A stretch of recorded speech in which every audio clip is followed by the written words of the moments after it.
and we'll get started. So welcome, welcome everybody. We're so honored that you are here tonight. Lindsey Minter, Amanda Lehman, and myself have been preparing, have been praying, have been super giddy inside all day about sharing this amazing information with you tonight. And we're just honored to have the platform and the opportunity and the experience and what wisdom God has given us to share with you and help to empower you to the next healthy level, okay? And so I'm just going to open us in prayer. If you don't mind, please pray with me. Heavenly Father, thank you so much for this opportunity tonight to speak life, to speak truth. I pray that the Holy Spirit would just be welcome in this place, and that our hearts and our eyes and our ears and our beliefs would just be open to you, Lord. And whatever it is that you will have us speak and whatever it is you will have us hear, I pray, God, that people would get off this Zoom tonight and lives would be changed and they'd be challenged to take their health to the next level. In Jesus' name, amen. Okay, so I have to do this. I have to say this little disclaimer. We are not doctors, not medical doctors, and we cannot treat, diagnose, cure any sickness, illness, or disease. We're going to be talking about the big C word a little bit tonight, but that does not mean that we are discounting any kind of treatment or wellness plan, okay? So this is for educational purposes only, and we are here to share our experience with you, okay? All right. So it is my honor to introduce to you Mrs. Lindsey Minter. Give me just 1 second here.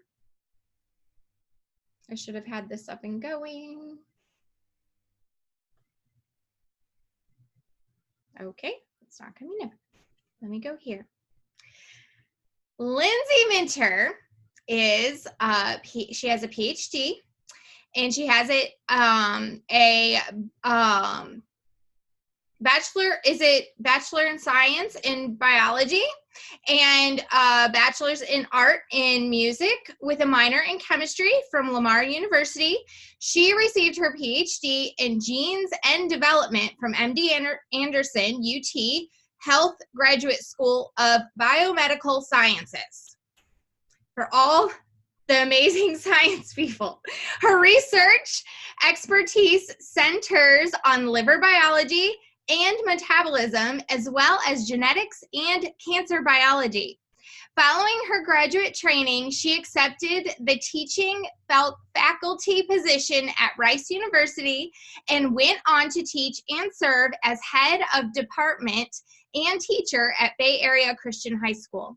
Then she returned to her graduate alma mater as the Assistant Director of Graduate Education at MD Anderson UT Health Graduate School of Biomedical Sciences, where she taught, developed programs, and advised students. Following the birth of her son, she chose to pursue a career as an educator, speaker, and independent scientific consultant in her area of expertise. Her passion for following Christ and using her gift to help others makes teaching and consulting a true joy. When not traveling, Lindsey lives in Lake City, Texas with her husband, Andy, and 2-year-old, absolutely adorable, Drew. Thank you so much, Kim, and thank you, everyone. It's really wonderful to be with you tonight, and I'm just so excited to share with you a topic that I think a lot of us have a hard time maybe meeting head on, and so I hope that it's going to give you the ability to look at some things and us encourage you tonight know that I am your friendly neighborhood scientist. So that means that I will poke fun at myself and science. I will explain things to you that might seem like they're super big at first, but I'm going to break it down to you hopefully in a way that makes it fun and interesting for you, but you can understand it as well, because why pursue something as amazing as science if it's only for a select few, right? So I want to just dive in with a big word, and everybody just take a step back because we're going to break it down.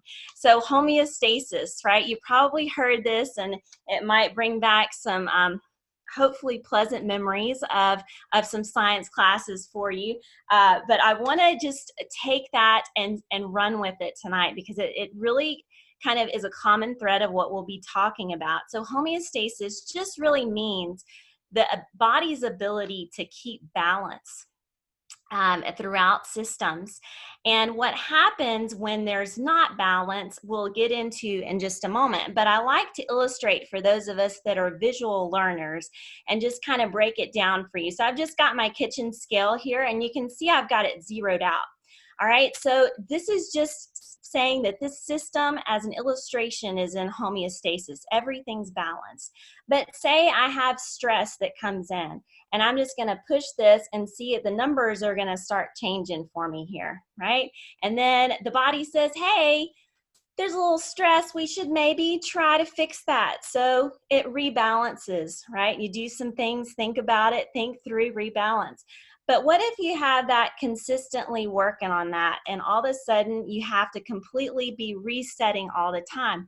The body over time has a hard time dealing with always having to keep things in balance. And if over time there are problems where it just feels overloaded, then it's very difficult to get back to homeostasis. And that's where we see progression sometimes to areas where we have disease. Now, what's really exciting for me to tell you is that as I study more and more, I see that there are ways that we can help the body to do what it does best, and to really listen to our body so that we can help it to get back in balance. Things are going to happen, you guys, we know that, but we can listen and listen well and be informed about how we take care of ourselves before we get to the point where we're having to do more work, right, to try to be good to our bodies. So I'm going to share my screen with you and pull up this page. Everybody see this, hopefully? We good on that? Just give me a head nod if you can see my screen. Can y'all see that? Awesome. So I really want to just go and kind of look at homeostasis from another angle and get into a little bit more depth. I promise it won't be scary. So if you think of that scale analogy, and also think about like a seesaw, okay? You've got balance because on both sides, everything is just right. But if there's imbalance, like you've got too much, can y'all see my cursor when I'm sharing with you? Awesome. Okay, so when you've got too much of a good thing, right, or not enough of a good thing, or something comes in, it will tip that balance. What happens then is you get messages sent to different parts of the body because we're trying to correct, right? So a message is sent to a receptor, and information is then sent to the control center, which I think sounds super cool. The control center then says, hey, we need to send some more information down a pathway called the efferent pathway. And that's just a fancy way of saying we're going to get to the guy that affects this whole thing, called the effector. The effector then says, look, we have got to take some major action or maybe a little bit of action to get things back in balance. And that's the response that happens to get you back to where you need to be. Okay, so hopefully that wasn't too crazy so far. So how do we make the connection when we're thinking about the breast health and estrogen and this whole idea of keeping things in balance? Well, I should introduce estrogen to you first, and we've all had our introductions in different ways to estrogen, but I'm going to give you a little bit more of an overview of that hormone that we think of as the lady hormone. It's in men as well, just so you know, but that's for another Jeopardy episode. So the effects of estrogen are, it's in the heart, actually. It affects, protects from cholesterol, bad cholesterol. It actually helps the liver, which is one of my favorite organs for reasons of me studying that during my graduate career. It really helps regulate how we break down fat. It's in the bones. We see that it helps with density and health in the bones and skin, anti-aging effects, so yay for that. In the brain, helping with keeping the temperature just right, memory function, also libido adjustment. In the breast and reproductive organs, the ovary and the uterus, really helping with priming and getting ready for carrying healthy pregnancy, right? And supporting that in the breast with feeding and breast growth and feeding functions. So estrogen has unique relationships with other hormones that really work together to kind of carry you through adolescence and help with changes in pigmentation and also stopping the flow of milk when the infant is no longer breastfeeding. Okay, now if that balance is very different, like we talked about, if the homeostasis is off of estrogen, you can imagine what could possibly happen, right? That all of these different affected organ systems could have issues, right? And especially you see it more in the areas where estrogen is predominantly working, which are the breast and the reproductive organs, okay? So when we think about estrogen production, it's mainly in the ovaries, right? And that's typically right before you have cessation of menstruation, right? Or your period.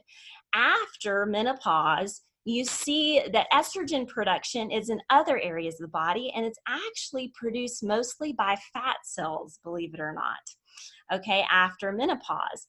And so I'm going to take just a moment to let that sink in and think about that balance again.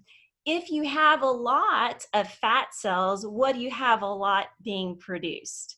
A lot of estrogen, and that can tilt the balance. We'll get back to that in just a minute, but just keep that in the back of your mind. So we know from what we've talked about so far that estrogen functions, again, like we said, in sexual development, but in so many other things, especially in changes even to the way the breast develops, and also what we call physiological changes. So after the breast is developed, if there are changes in the density of the breast, right? So if it's thicker or thinner in the tissue in some areas, and then also in the way that the structures in the breast are able to keep the same or change, okay? And so this can lead to a variety of health issues if things are not kept where they need to be. It's important for you to know there are 3 types of estrogen. So when I first got into the game of thinking about hormones, I was like, this is going to be straightforward. It is not, my friends, but guess what? I'm giving you the Cliff Notes version, so hallelujah. So there are 3 types: estrone, estradiol, and estriol. So E1, E2, and E3. And I have them in order too because that's helpful as well. When you're looking at this graphic, what you're going to see is that estrone, okay, so this is E1, is really the estrogen your body makes after menopause, like we were talking about, and it's really a weak form of estrogen because it goes back and forth between estrone and estradiol, and it's, again, produced by fat cells, and that's why it's weaker, because it's not produced from the reproductive organ, okay? And you'll see tendencies are, after menopause, for you to have more accumulation of fat, and that's because a lot of times your body is trying to compensate for the change in hormone levels, and your tendency is to store fat because it's like, oh no, where's the estrogen? And if your body is not metabolizing correctly, you don't have good diet, then you'll tend to gain even more in those areas, okay? Estradiol, E2, is the strongest of the estrogens, and that's the most common type in children, women of childbearing age. You're going to have that production in the ovaries, and it has a lot to do with so many different components. We could spend a lot of time here. Estriol is really the weakest of the estrogen forms, and that's the main estrogen during pregnancy. It's actually produced as a byproduct of progesterone. And so you don't see a whole lot about this just because it's special to pregnancy, All right. So estrogen metabolism, believe it or not, starts out with cholesterol. It is a steroid hormone, and it is really just a messenger to say, hey, we're in balance, or hey, we're not, and we need to be. All right, so I wanted to break this down for you, and it's going to make a whole lot more sense why I'm doing this in just a moment. Cholesterol is the starting point. And then, believe me, there are lots more steps all in these arrows, y'all, but I just didn't want to get it too busy for you because it gets into some craziness. So I just thought I would just take you over the high point. Okay, so pregnenolone is after cholesterol, and that gives rise to a pregnancy hormone that you might be familiar with, progesterone. Okay, progesterone then gives rise to estrone, E1, like we talked about, and estradiol, and they can switch back and forth between those forms. All right, so then you have these things called metabolites. And these are, you can see happy or not so happy down here. So they are called 2-hydroxy, 4-hydroxy, and 16-hydroxy estrone. If you want to know why the numbers, I'll talk to you about it later. It's super fun. But just know that people that have high levels of 2-hydroxyestrone are very healthy in their hormone levels and tend to be at lower risk for disease, okay, in the breast as well as in reproductive organs, okay? What you tend to see, though, is that people that have very high levels of 4 and 16-hydroxyestrone tend to have higher risk for disease in the breast as well as in the reproductive organs. And that is because they are producing too much estrone or estradiol, and that leads to too many of these metabolites, okay?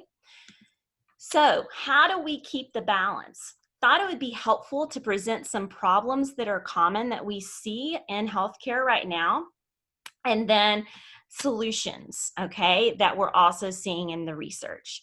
So problems are that we see high body fat causes estrogen imbalance. We touched on that a little bit before because fat is actually an area that produces estrogen.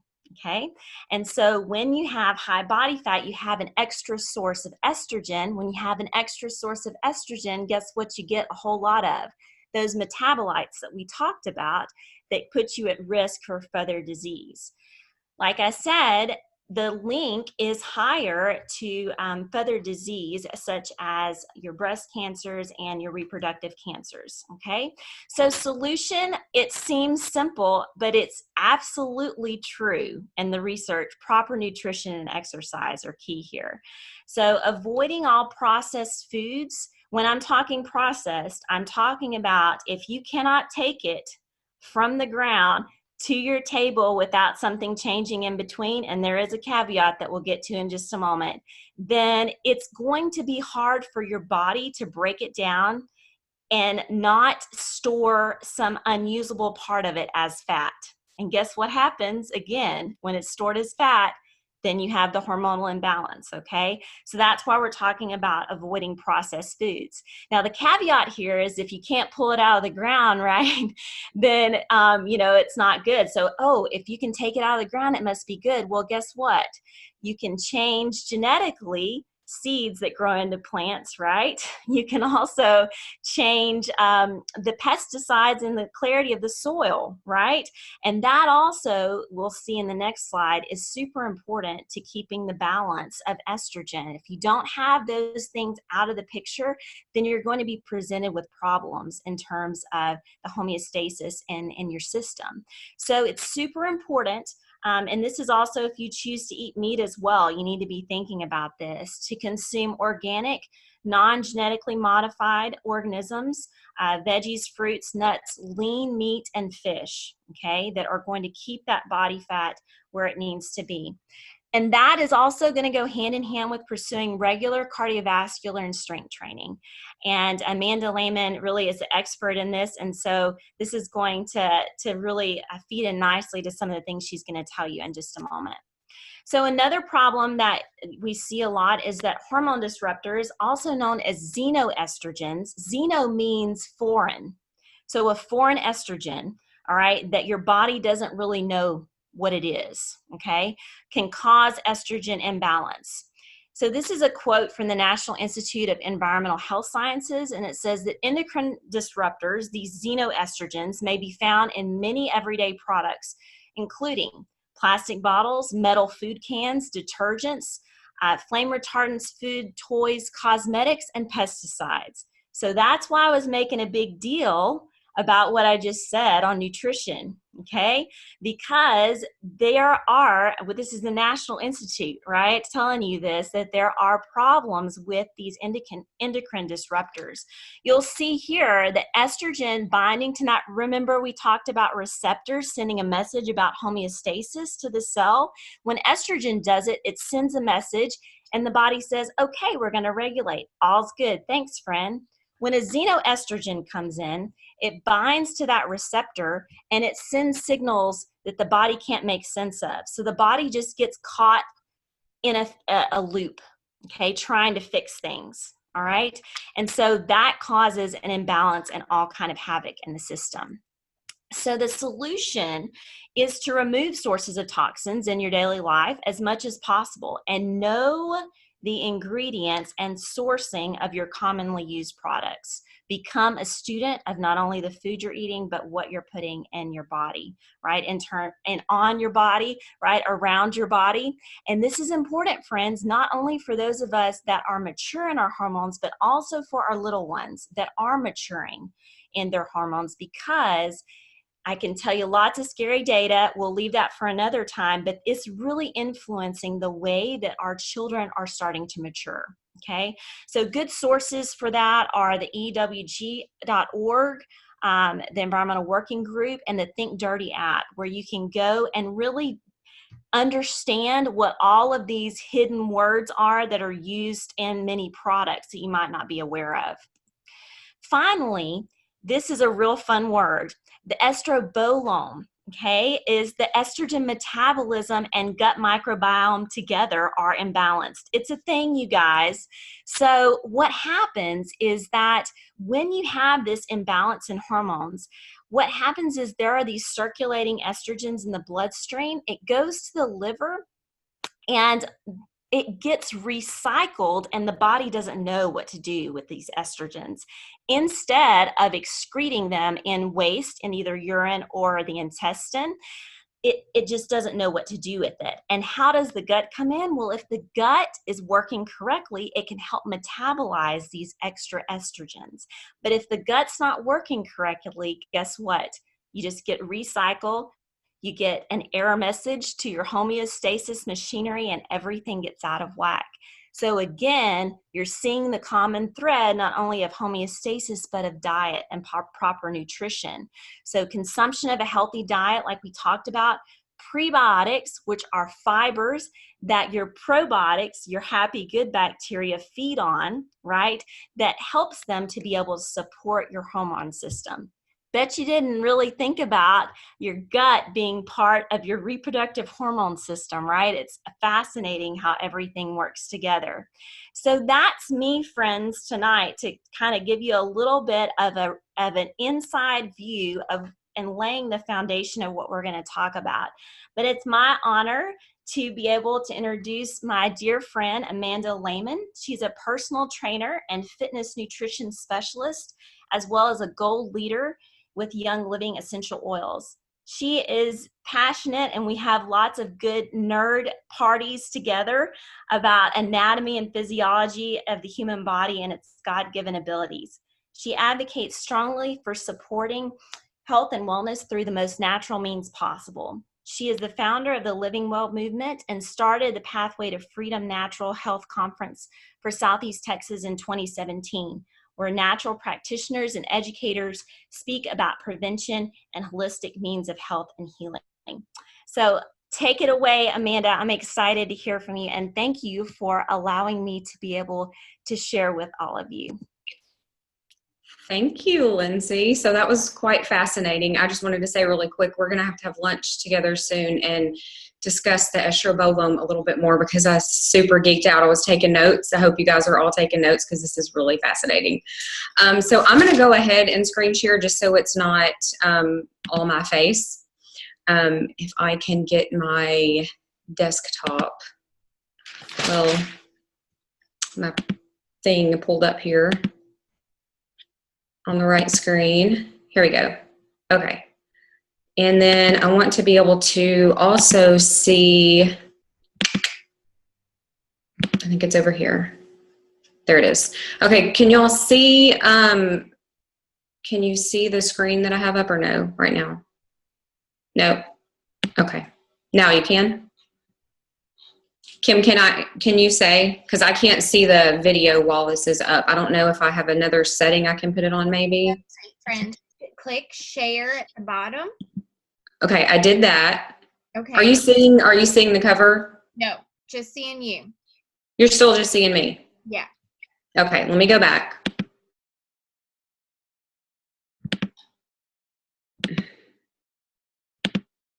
All right, share. There it is. Share screen. There you Okay, go. now you can see it. Sorry, that's the first time I've done that live action. Okay, so like Lindsay said, I'm a personal trainer, fitness nutrition specialist, completely 100% obsessed with anatomy and physiology, the function of the body, God-given healing abilities of the body and all the systems and how they work together. Since I was 16, I can take it back to the first anatomy class I ever took. And so just a total geek about it. Like Kim said, we are not medical doctors. Lindsay is a super intelligent doctor, but none of us are medical doctors. We cannot diagnose, treat, or anything like that. But what we can do is educate ourselves and educate each other, share our experiences, just for better health and to be proactive. So that's what I'm focused on for tonight, is being proactive. But it's not just motivation to exercise. I'm going to be focusing on physical activity, but the idea is not just to make you work out and exercise, okay? We're talking about increased physical activity, and we're gonna talk about the benefits of that. So let's a little bit just talk about chronic conditions. So a lot of cancers fall into the category of chronic conditions. So what I'm talking about are root causes. We want to look at root causes, not just band-aiding symptoms. We have disease processes that happen over periods of months and years, collections of symptoms before we ever get a diagnosis or see a symptom, sometimes of a serious condition that may be looming. So we're talking about root causes of chronic diseases. These are poor lifestyle choices. This is a major contributor to chronic disease, is poor lifestyle choices. I'm specifically speaking about chronic diseases that are 100% preventable and reversible. You can fact check that. Things that are preventable and reversible, they exist. I think we are taught that diagnosing and medicating is the only way to address symptom and disease, but there are chronic conditions that are preventable and reversible. So please hear me when I say that. Preventable and reversible. And I see it every single day. So poor lifestyle choices such as what? Smoking, overconsumption of alcohol. These are toxins. These are toxicities to the body. Lindsay mentioned xenoestrogens, and she talked extensively about those. There are many other things that have been introduced into our environment, onto our daily lives, just in the last 75 to 100 years. If you go back and look at the Toxic Substance Control Act and all of these things being grandfathered in, there are things that are okay and safe in small amounts for us to be able to consume or to rub onto our skin and to inhale into our lungs at certain levels, and it's considered safe. But if you look at how many different things we're using, bioaccumulation happens. These things build up in the body. They cause different types of system suppression and imbalances with the endocrine system and all these different things, in addition to skin sensitivities and reactions and respiratory irritations and things like that. So we're talking about all of these different toxic substances. These are lifestyle choices, yes, but a lot of the time, most of us don't feel like we're making the choice to poison ourselves. because we don't know better. And so when we know better, we can do better. So that's what we're trying to help you guys see, is that some of these lifestyle choices we're aware that we're making. So if you're a smoker, you're aware you're making this choice. But if you are coming in contact with massive amounts of xenoestrogens that are throwing off estrogen balance, estrogen metabolism, you may have no idea that that's even happening until you're diagnosed with breast cancer. Now, that's one risk factor. There are a million risk factors for all types of diseases up to cancer.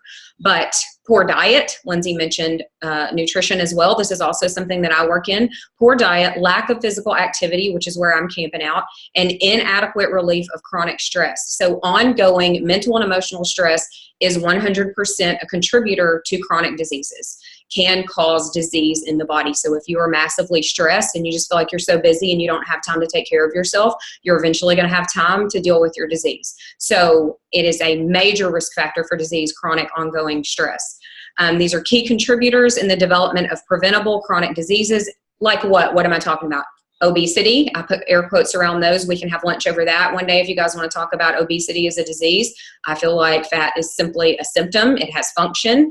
But we have obesity now as a diagnosable disease. So obesity, type 2 diabetes, hypertension or high blood pressure, CVD or cardiovascular disease, and several types of cancer. These are chronic reversible diseases. These are some of the main ones that we know about, or that the lay person knows about and is exposed to on a daily basis. Either you've got it or you definitely know somebody who's got one. Many people do not fully understand the disease processes that occur when they don't maintain healthy habits. So operative words there being processes, disease processes. You don't wake up one day with type 2 diabetes. You don't wake up one day with cancer. You don't wake up one day with high blood pressure. It's an ongoing process that puts you high risk, that is something that is leading up to a diagnosis. And so we have this ongoing process, and that's what we want you to understand here tonight, that there's an ongoing process that leads to some of these diseases and diagnoses. So let's get on with the slides, shall we, before I talk too long. So the health benefits of being physically active. This is the main thing that I'm talking about tonight. We have multiple benefits of physical activity. This is a small sampling, and these are the main points that I'm going to hit on tonight. Obviously, like I just said, we're talking about chronic diseases. So being physically active reduces the effects of chronic diseases. These are diseases that develop gradually over a long period of time, and there's our short list that we're talking about tonight. Being physically active also improves estrogen metabolism. Pretty cool. So those fun long words Lindsey was talking about, we do have evidence of exercise, regular, moderate exercise, improving estrogen metabolism. We also see improved energy balance and body composition. What does that mean? Energy balance and body composition. Body composition is your body is made up of fat and muscle mass, lean mass, fat mass, lean mass, okay? And so we want to improve body composition, number one, because Lindsey just told us that more fat equals more estrogen, and that creates estrogen dominance, and that raises our risk of breast cancer and other diseases even higher.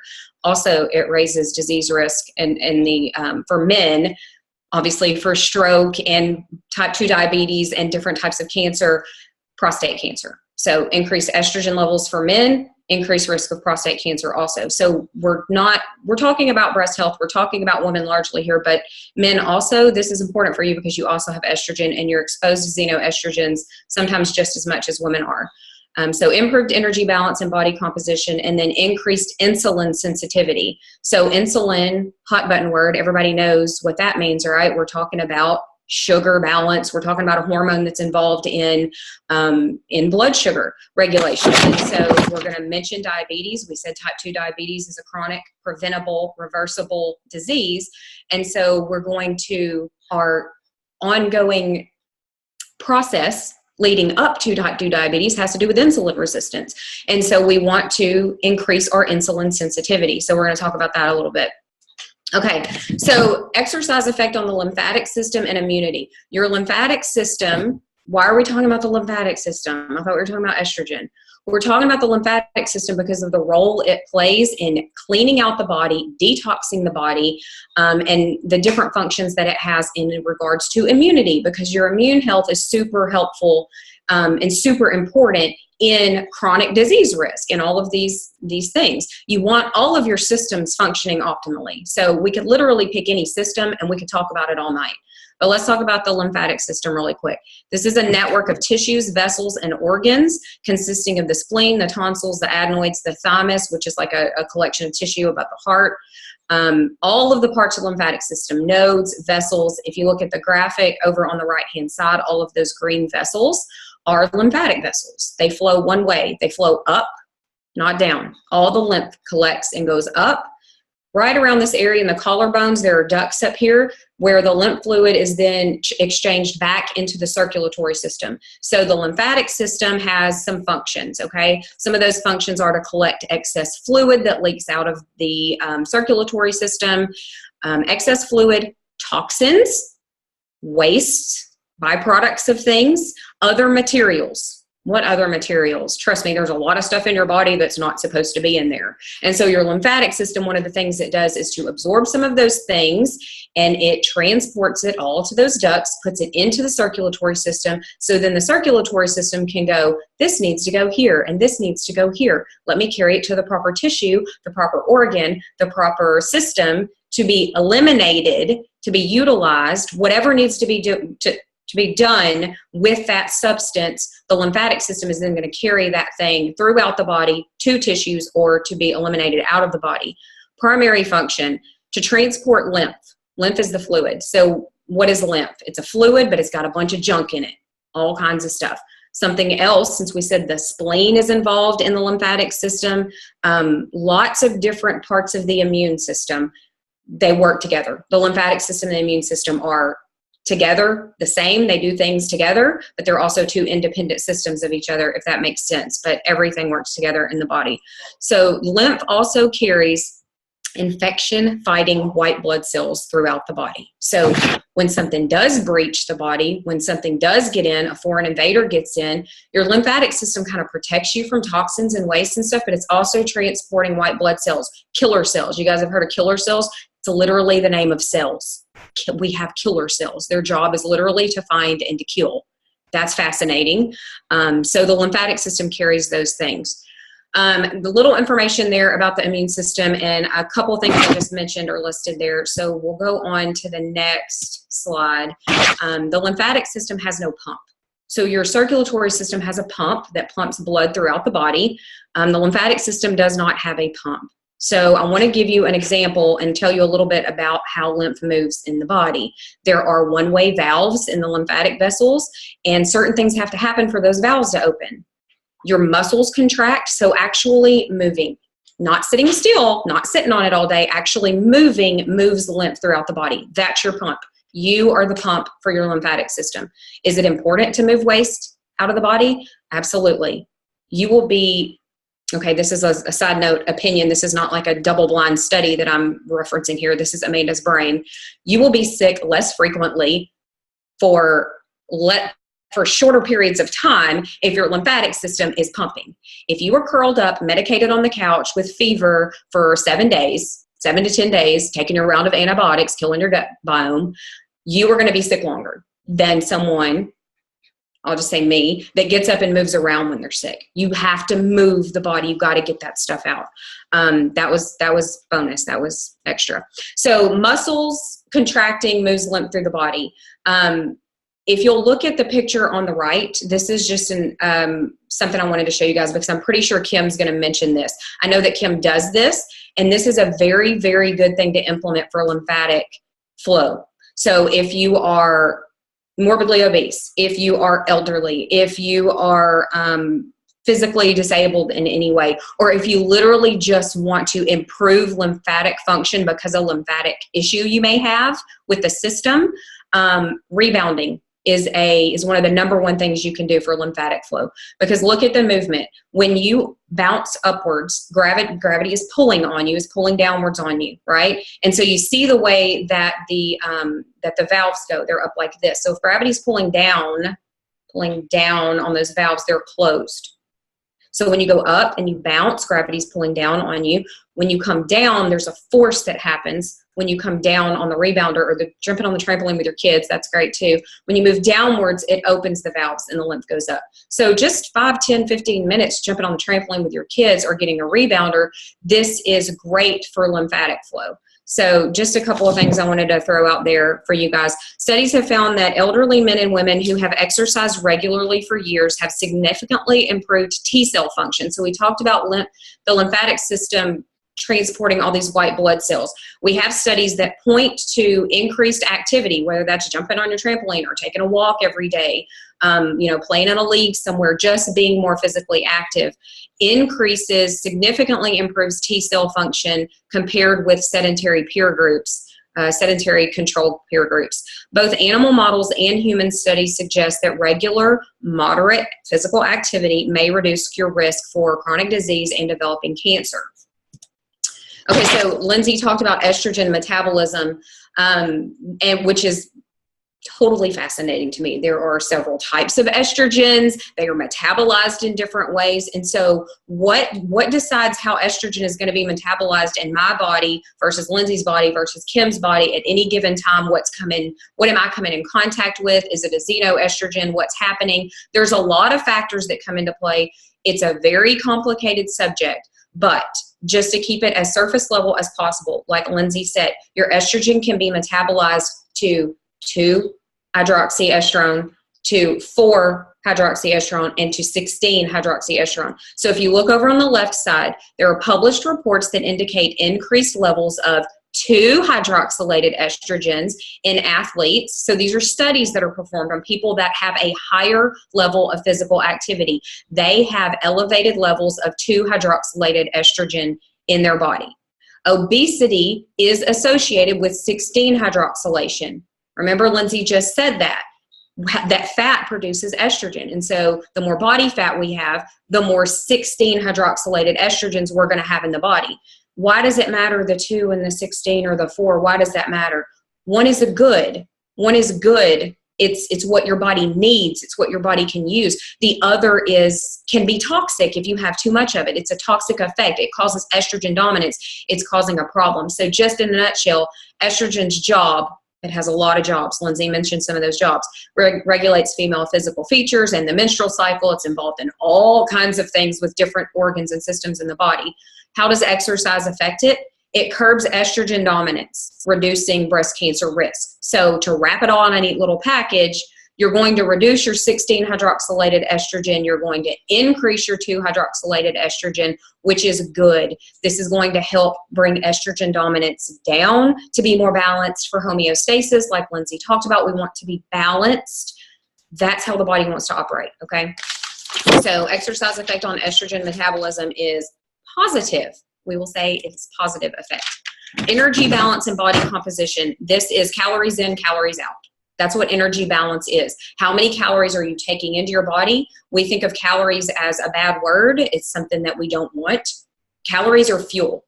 Calories are energy. Calories in, calories out. You want balance. You don't want to be someone that says, I only eat 600 calories a day and I CrossFit 7 days a week. That does not equal health. That is bad. That is no.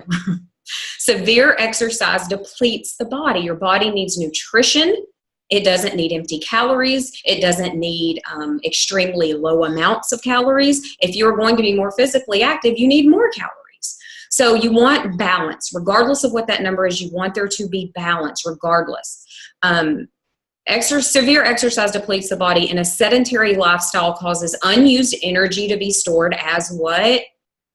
Fat. Moderate exercise is the goal. We don't want to store unused energy as fat. What does that mean? We don't want to eat more than we burn. That's what that means. Balance is the key to proper function and optimum health. The body is constantly, your body, sometimes you are fighting your body and you are doing a disservice to your body because your body is constantly fighting for balance. It wants everything to be even. Your body just wants to be even. Let your body be even.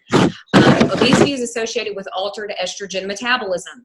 Why? That's just another fancy way of saying that the more fat you have, the more estrogen you have, and the wrong way your estrogen is going to be metabolized. Active people are generally not overweight or obese, more active people as a general rule. Central body fat distribution, that's midsection, torso body fat, belly fat. This has been associated with certain types of cancers and appears to be indicated in insulin resistance. So again, insulin resistance versus insulin sensitivity. Insulin resistance leads to diabetes. This is one of our chronic diseases we're talking about. Exercise does appear to favorably modify this fat distribution. There you go. All right, healthy body composition. Just for funsies, here's a picture of what your body composition generally should look like. Not exact numbers. No, we're all different. We all have different frames. We all have different backgrounds and lifestyles. So generally speaking, this is the percentages of different types of body tissue you want to have. A healthy body composition. So generally going off of this reduces risk of cardiovascular disease, high blood pressure, type 2 diabetes, and risks of cancer. Now the insulin. So humor me really quick on the insulin sensitivity. Exercise increases insulin sensitivity. So this is positive effect on insulin sensitivity in the body.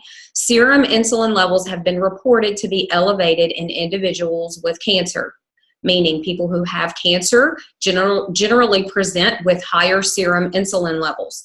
Non-insulin dependent diabetes mellitus. So for short, we'll call it NIDDM, or we'll call it diabetes, the one that everybody knows about, the one that is very common, the non-insulin dependent, I don't have to give myself insulin shots. This is characterized by extended period of insulin resistance. Why did I underline that and put it in red?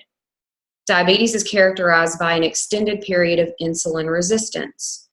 Oh, that must be the disease process that leads us to diabetes, to getting the diagnosis, right? So if the insulin promotion hypothesis is correct, meaning that people with higher levels of insulin have a higher risk of developing cancer, people with cancer present with higher insulin levels, then individuals with diabetes will be expected to be at greater risk for cancer development. This has been found to be the case for cancers of the colon, the liver, the pancreas, the endometrium, and the breast. The prevalence of diabetes is positively associated with cancer incidence. Insulin levels and risk for diabetes are strongly influenced by physical activity. Also, obesity and fat distribution. These are all things that we're talking about right now. So your insulin levels and your risk for diabetes strongly influenced. Exercise results in increased insulin sensitivity, decreased insulin concentrations, decrease in C-peptide, which is a marker for insulin production, and increased glucagon, which maintains glucose levels in the blood. Okay, so here's a little graph that shows a sedentary behavior. It just shows that it leads to diabetes and atrophy of the muscles. That has to do with your body composition. Physical activity leads to insulin sensitivity and increased muscle mass. That's your body composition. So many people find it hard to make these lifestyle changes and to maintain them, or they lack the behavioral skills needed to sustain the good habits, we should say. Easier said than done, right, for a lot of people. Nevertheless, it's possible to implement these changes to improve outcomes for those at risk and those who already have common chronic issues and conditions. Medical studies show us that adults with common chronic conditions who implement and sustain healthy lifestyle habits experience rapid, significant, clinically meaningful, and long-lasting improvements in biometric, laboratory, and psychosocial outcomes. One such person that has done this is with us tonight. She's going to walk us through her personal health testimony involving her lymphatic system and breast health. So Kim, first of all, thank you very much for bringing Lindsey and myself together to help educate and motivate others in their health journey. And so let's hear Kim's story about putting all this into practice, because it can be done. Thank you. Oh my gosh. I'm going to try not to cry. Oh, you guys did amazing. Thank you. For one, if you know me at all, you know I'm not sciencey at all. And I don't understand all the things. I do understand, though, my own body, and I'm going to share with you my personal experience tonight. So let me figure out how to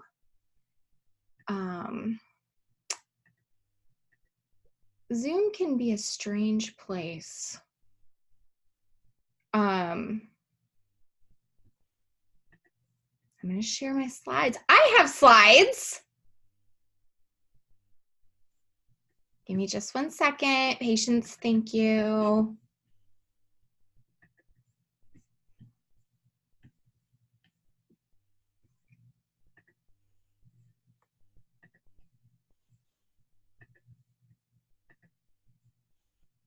Here we go.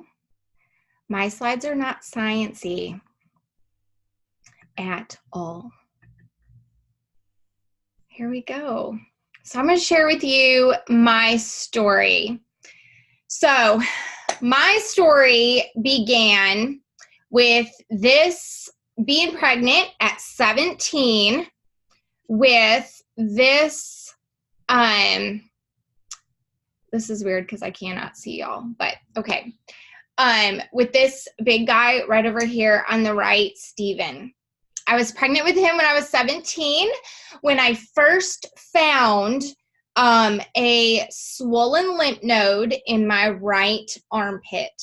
It was not diagnosed. My family doctor at the time, okay, said, oh, it's the tail end of your breast. Don't worry about it. And so I didn't. I was 17. I literally had no clue.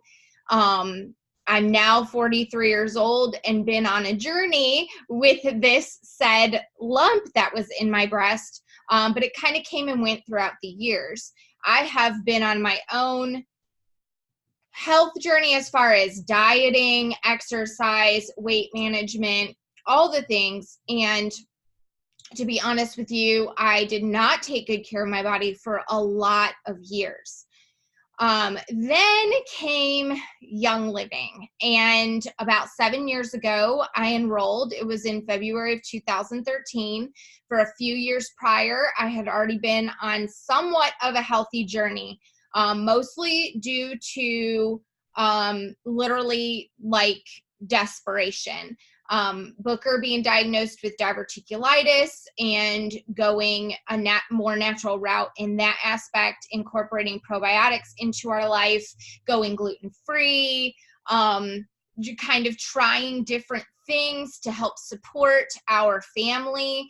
Cooper came along 8.5 years ago. When Cooper came along, he was allergic to everything in a package.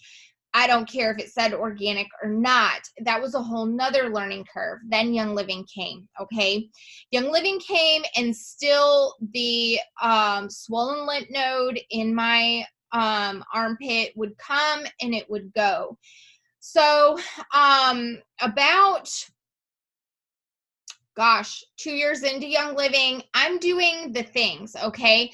I'm learning how to take care of inflammation. I'm seeing that inflammation is an issue in my body. I'm getting older, okay? I turned 40, right? I stopped using deodorant, which to my surprise, having a healthy gut and taking Life 9 kept me from even having to wear deodorant and literally have no stinky armpits. I incorporated something called a chi machine, which you can Google and look up. It helps with the flow of your body, helps to oxygenate your blood, helps your lymphatic system. I do not have a picture on here of a trampoline. I don't know why I didn't do that, but Amanda mentioned it, and I have been rebounding now for several years.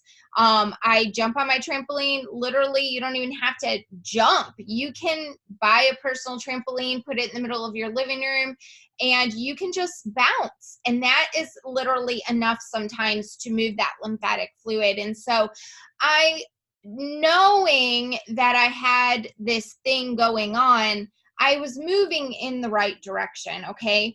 I was eating all organic. We had, over the process of the years, we literally eliminated everything that was toxic in our home. And yes, with Young Living, that helped a lot because we were able to ditch and switch so many things that we had in our home that were creating estrogen dominance. I bought a sauna for my bedroom and sweat it out, at least 2 to 4 times a week. And so I'm doing all of the things. And I'm feeling better. So the lump or the swollenness is going down. And it's kind of coming and going with my diet, if I travel, if I eat out a lot, that kind of thing.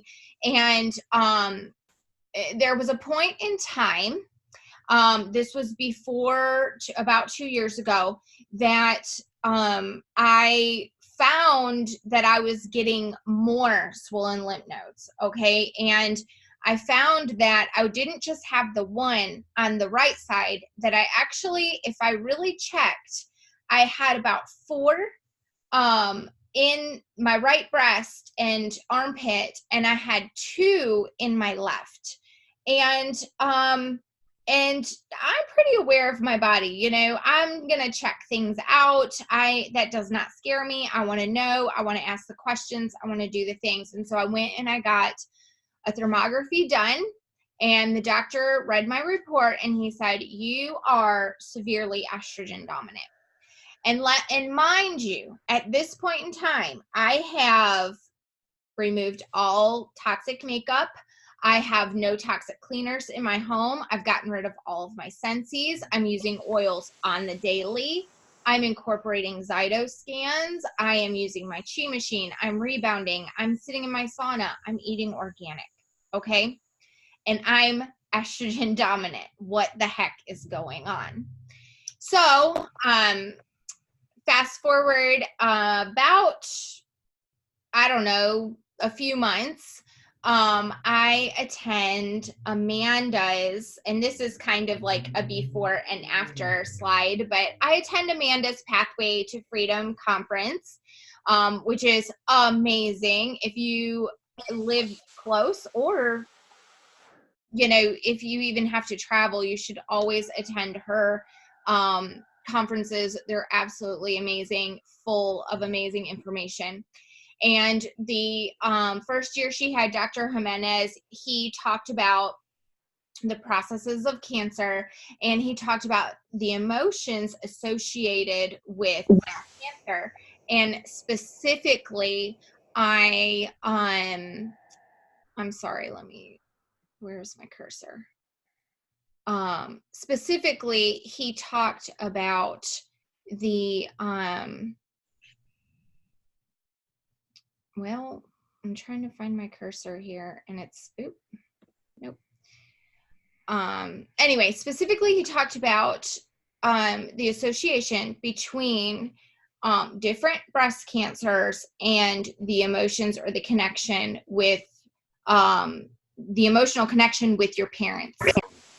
And I knew almost immediately that it just hit me like a ton of bricks. Okay.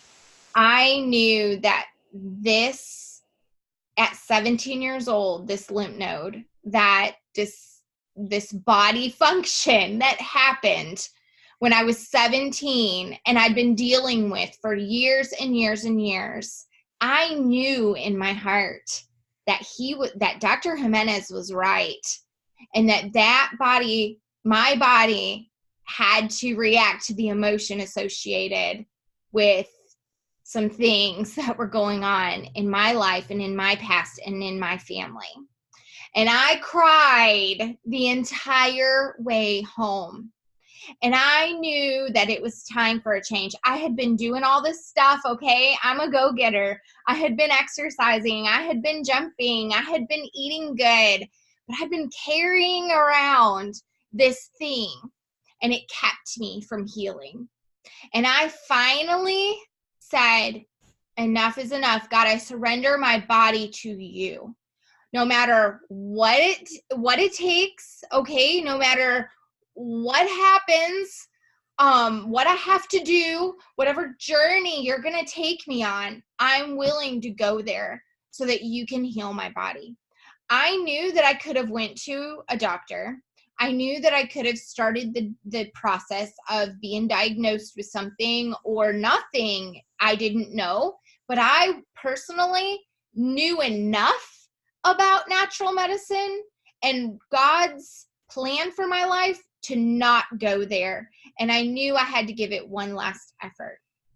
So I surrendered my health to the Lord, and my first challenge that I gave myself was 100 days of no alcohol. And that was a big deal for me, okay? I had never been able to really get rid of the inflammation, and I knew in my heart that that was one of the main reasons why.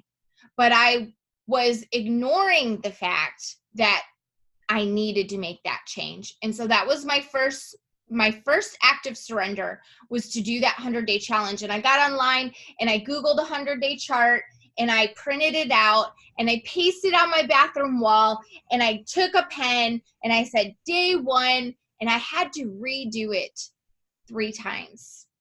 I had to start all over again because I couldn't get through the first week.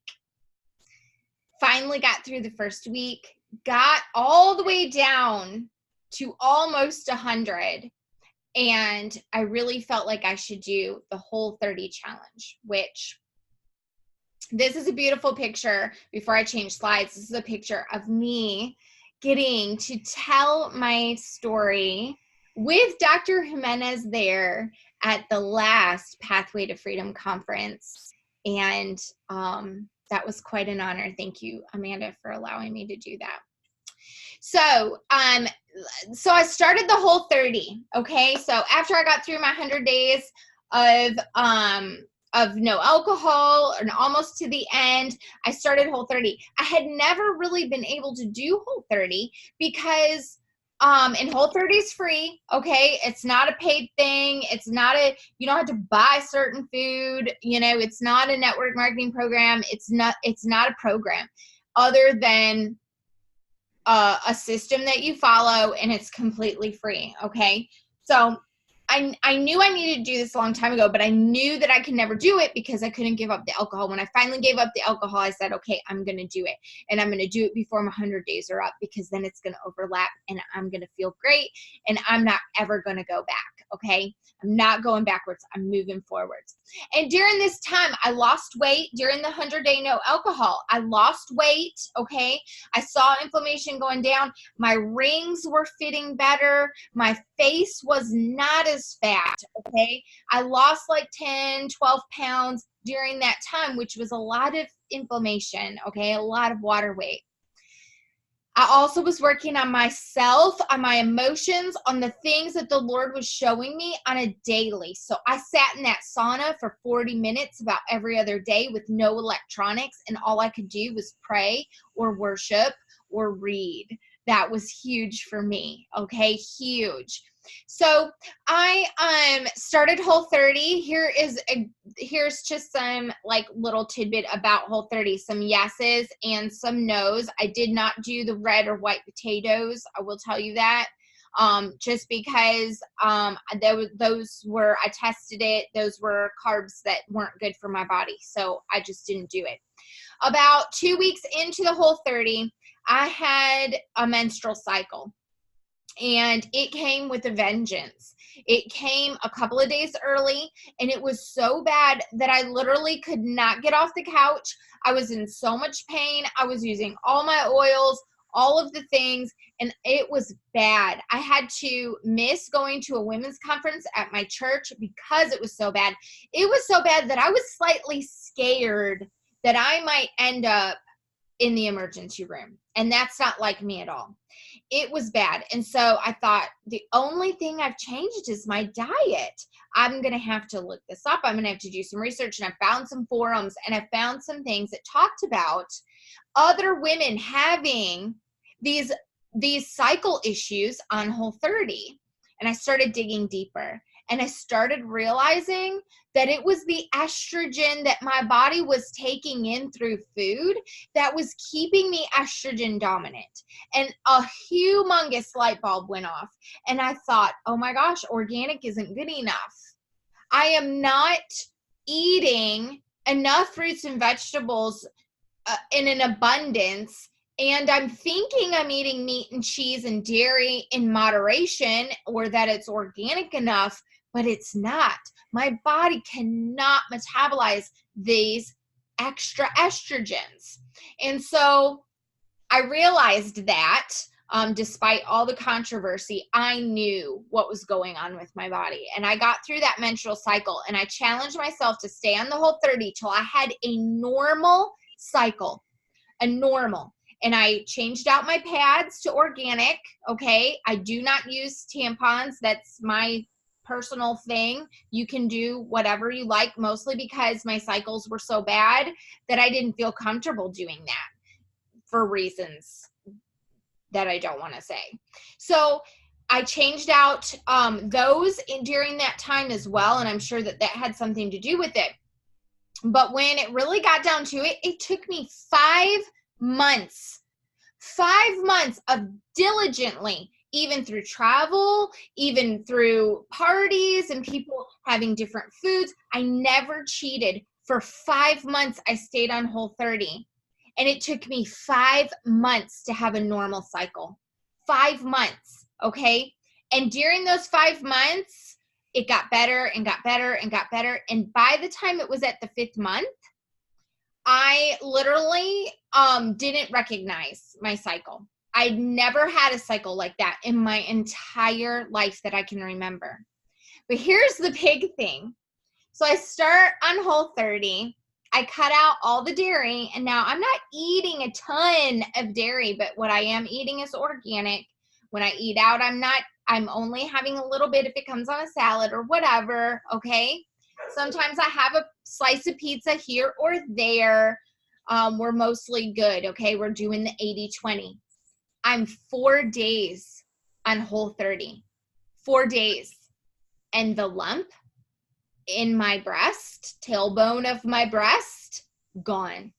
And all the other inflamed lymph nodes, fibroids, whatever you want to call them, were completely gone. And my breasts felt different.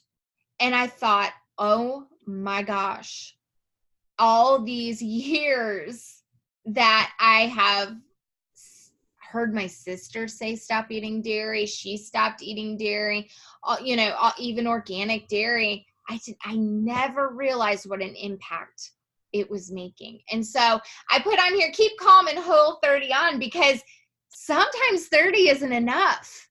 Sometimes 60 and 90 isn't enough. You've got to listen to your body, and you've got to, here's another thing that I learned is sometimes it gets worse before it gets better.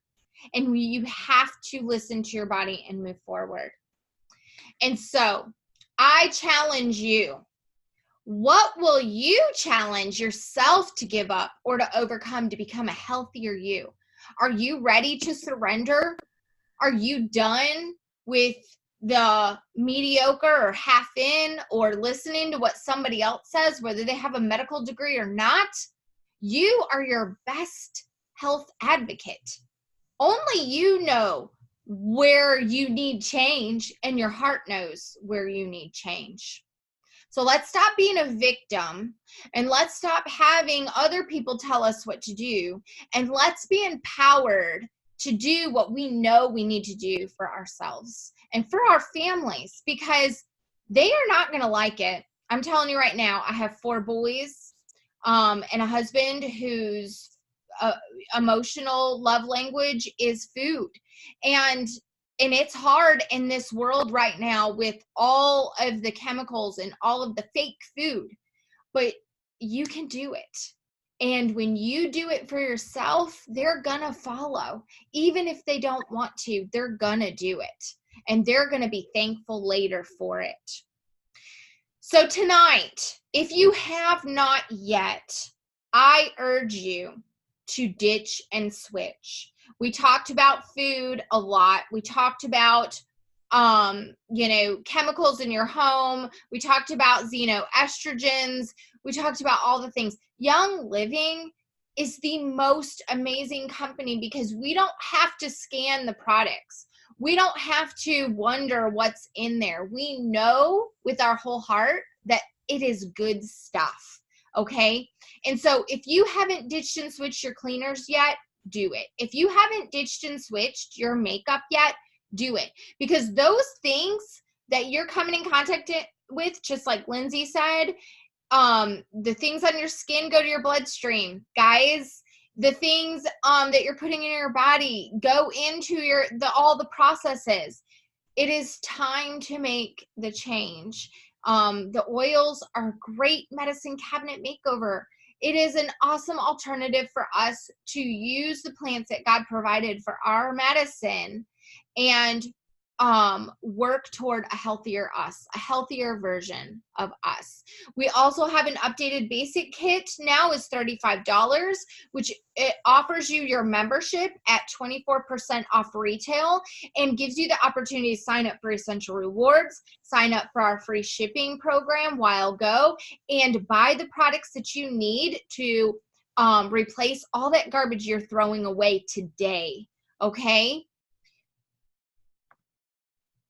We are doing this. If you are not in there yet, we are doing this talk in lots of versions of it and lots of little spawns off of what we talked tonight in our Oily Freedom Culture Facebook group, which is for all members under myself, Kim Edwards, and we are doing Breast Health Awareness Month in there.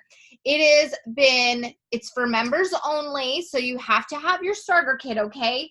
But literally day by day, we're talking about alternatives to the products we use on a regular basis. We're talking about those, estrogens. We're talking about estrogen dominance. We're talking about lymphatic fluid and your lymphatic system. Amanda and Lindsey are in there too, teaching and training on the daily about different things. And we have an amazing group of other leaders teaching on the amazing things that you can do to empower your body and health and take it to the next level. Okay, so you don't ever have to worry about dealing with the disease processes that come with ignoring your body and what goes in your body. Oopsie, I cannot get this thing to go away. So here's two strong women. May we know them, may we be them, and may we raise them. Because not only is it about us, but it's about those around us, and it's about those we're raising up. Just like Lindsey said, younger and younger, our kids are having issues, and we need to make sure that they are aware and they know what they need to do to be healthier.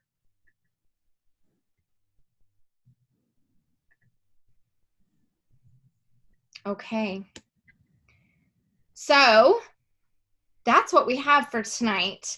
Now we're going to go over into the group where we're going to answer questions. If you're watching the recording, please reach out to one of us on social media and we'll be more than happy to answer your questions. If you are brand new and you are not a Young Living member, but you want to move closer in that direction to living a healthier lifestyle, please get with the person that invited you to this class because they are going to be more than happy to help you and move you in that direction as well. All right. So be blessed, my ladies. You are so loved and you are worth it. We'll talk to you soon.